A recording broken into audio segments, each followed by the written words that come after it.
TMC को supreme court से बड़ा झटका लगा है। किसी आदेश की जरूरत नहीं है, सुप्रीम कोर्ट ने साफ कह दिया है और कहा कि नियम सर्कुलर के खिलाफ नहीं है। जो नियम है उसे बताया कि सर्कुलर के खिलाफ नहीं है, ईसी के फैसले में दखल की जरूरत नहीं है। ईसी को अधिकारी चुनने का अधिकार है। सुप्रीम कोर्ट का ईसी के काम में दखल से इनकार। तो इस तरह से टीएमसी गई थी सुप्रीम कोर्ट और अब टीएमसी को लगा है सुप्रीम कोर्ट से बड़ा झटका।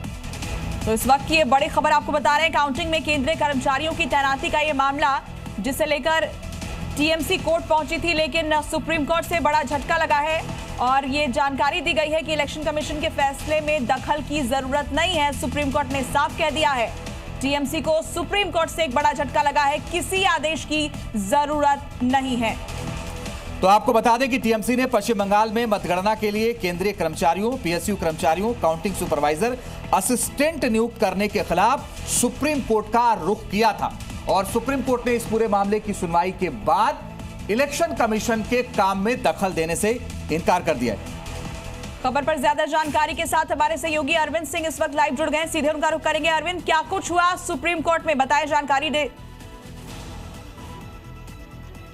देखिए, बड़ा दिलचस्प रहा इस मामले को लेकर के। टीएमसी ने जब सुप्रीम कोर्ट का रुख किया था, याचिका में उन्होंने कहा था कि जो नया सर्कुलर है उसमें इस बात का प्रावधान है कि हर काउंटिंग टेबल पर जो काउंटिंग सुपरवाइजर है या काउंटिंग असिस्टेंट है उनमें से कम एक केंद्रीय कर्मचारी होगा या पीएसयू का कर्मचारी होगा।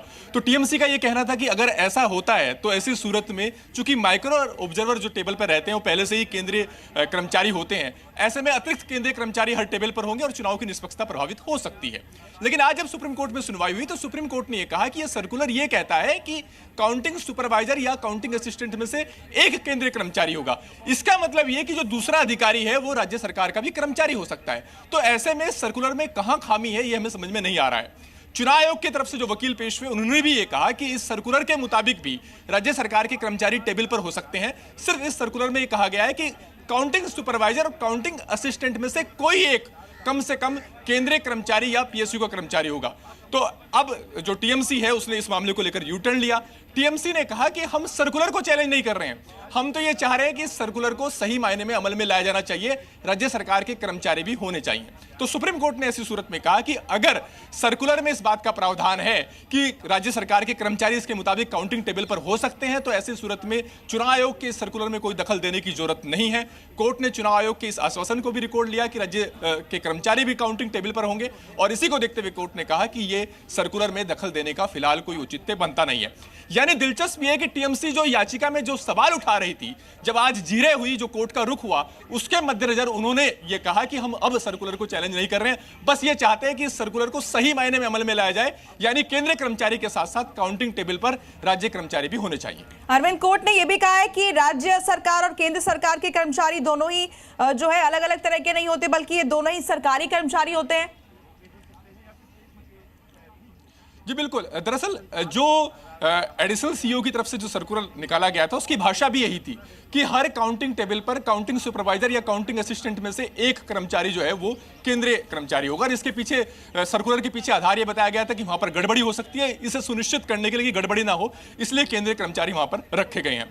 टीएमसी ने जो याचिका दायर की थी उसका यह कहना था कि चूंकि उसका मुकाबला बीजेपी से है, बीजेपी रूलिंग पार्टी है, इसलिए केंद्रीय कर्मचारी उसके सीधे प्रभाव में होंगे और ऐसे में अगर केंद्रीय कर्मचारियों की संख्या बढ़ाई जाती है काउंटिंग टेबल पर तो चुनाव की निष्पक्षता प्रभावित हो सकती है। लेकिन आज चुनाव आयोग की तरफ से भी कहा गया कि सर्कुलर की भाषा भी यही है कि इस मामले में सिर्फ एक कम से कम एक कर्मचारी की बात कही गई कि वो केंद्रीय कर्मचारी होगा, बाकी जो दूसरे काउंटिंग टेबल पर कर्मचारी हैं वो राज्य सरकार के भी हो सकते हैं। इसलिए जो टीएमसी की आशंका है वो बेमानी है, उसका कोई आधार बनता नहीं है। कोर्ट ने भी आदेश में इस बात को रिकॉर्ड किया और कोर्ट ने यहां तक कहा कि अगर चुनाव आयोग ये सर्कुलर भी जारी करता कि काउंटिंग सुपरवाइजर और काउंटिंग असिस्टेंट में से दोनों ही केंद्र सरकार के कर्मचारी होंगे तब भी हम दखल बिल्कुल। अरविंद बने रहिए, हम लौट रहे आपके पास। सुमन भी हमारे साथ जुड़ गए हैं। सुमन, जस्टिस बागची ने साफ साफ कहा कि चाहे केंद्र के कर्मचारी हो या राज्य के कर्मचारी हो, क्या ही फर्क पड़ता है, जिस पर कपिल सिब्बल लगातार जवाब देते हुए नजर आए। अब अगला कदम क्या हो सकता है टीएमसी का? देखिए, सुमंत मेरे साथ जुड़ गए हैं और इस मामले को लेकर के सुमंत, आज जिस बात को लेकर के टीएमसी आई थी कि केंद्रीय कर्मचारियों की संख्या बढ़ जाएगी और ऐसे में चुनाव की निष्पक्षता प्रभावित हो जाएगी, जब सुनवाई चली तो टीएमसी ने कहा कि हम तो अब सर्कुलर को ही चाह रहे हैं कि वही सही मायने में लागू हो जाए। बिल्कुल आपने सही कहा, बिल्कुल सही कहा कि कपिल सिब्बल जो हैं उन्होंने यही तो कहा कि हम ये चाह रहे थे कि हम सर्कुलर के खिलाफ नहीं थे, लेकिन हम ये चाहते थे कि हर टेबल पे राज्य सरकार के कर्मचारी भी रहें। जस्टिस बागची की टिप्पणी, आप तो कोर्ट में मौजूद थे अरविंद, जस्टिस बागची की टिप्पणी को शुरुआत से देखें कि वैसे भी उन्होंने कहा कि चुनाव की पूरी प्रक्रिया है, इसको लेकर ये पूरा ये अधिकार क्षेत्र चुनाव आयोग का आता है। अगर चुनाव आयोग ने सर्कुलर जारी किया तो सिर्फ एप्रीहेंशन के आधार पर इसको इस तरह से नहीं देखा जा सकता। पहले कलकत्ता हाईकोर्ट में झटका लगा और अब कमोबेश सुप्रीम कोर्ट लगभग उसी लाइन पे है जो कलकत्ता हाईकोर्ट पे था। और यही वजह है कि जब जजों की टिप्पणी आई तो टीएमसी की तरफ से जो कपिल सिब्बल जो कोर्ट में पेश हुए, उन्होंने ये भी कह दिया आखिर में, अरविंद आप तो थे अदालत में मौजूद, कि हम सर्कुलर के खिलाफ नहीं है, हम तो सिर्फ इतना चाहते थे कि हर टेबल पे राज्य सरकार के कर्मचारी भी मौजूद रहे। लेकिन अगर इस सर्कुलर की बात करें, सर्कुलर की जो भाषा है, मैंने पिटीशन को पढ़ा है, हाईकोर्ट के आदेश को पढ़ा है, उसमें खुद इस बात का प्रावधान था कि सिर्फ कम से कम एक कर्मचारी होगा सेंट्रल या पीएसयू का, यानी सुपरवाइजर और असिस्टेंट में से कम एक केंद्रीय कर्मचारी होगा, बाकी का राज्य सरकार के कर्मचारी हो सकते हैं। इसकी व्यवस्था तो खुद सर्कुलर में थी। उन्होंने इसी ग्राउंड पर चैलेंज भी किया था कि केंद्रीय कर्मचारियों की संख्या बढ़ जाएगी। फिर आपको क्या लगता है कि आपको लगता है कि कोर्ट का जो रुख था उसके मद्देनजर उन्होंने कोर्ट में यूटर्न लिया? जी बिल्कुल, कोर्ट के रुख के हिसाब से यूटर्न लिया। और मुझे लगता है, देखिए एक और बात है, आपको याद होगा अरविंद, इससे कुछ दिनों पहले ममता बनर्जी खुद इसी सुप्रीम कोर्ट में पेश भी हुई थी।